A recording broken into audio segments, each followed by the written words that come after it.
उपखंड स्तरीय कृषि जंत्रपाति मेला प्रस्तुति बैठक अनुष्ठित नीलगिरी 18, 19 और 20 तारिख में उपखंड स्तरीय कृषि जंत्रपाति मेला अनुष्ठित होगा जाउथुवा बेले आज प्रस्तुति बैठक कृषि सूचना और परामर्श केन्द्र ऑफिस परिसर में हो जाइछि।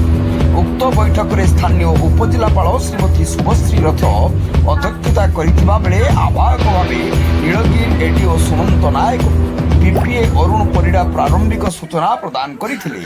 अन्यमानंक मध्यरे बालेश्वर सांसद प्रतिनिधि करुणाकर पंडा, नीलगिरी विधायक प्रतिनिधि कृतिवास बेहेरा, ब्लॉक अध्यक्षा शुभलक्ष्मी माझी, जिला कृषि अधिकारी लक्ष्मण मुर्मू, जिला परिषद सभ्य गतिकृष्ण नंद उपस्थित रही पर्यायक्रमे हेबाकु थिबा नीलगिरी और औपदा ब्लॉक जिला स्तरीय कृषि जंत्रपाति मेला पई विभिन्न दिग प्रति आलोचना करा जाई उक्त तारीख स्थिरीकृत करा जाई। शेषरे ब्लॉक कृषि अधिकारी मिताली नायक धन्यवाद अर्पण करथिले।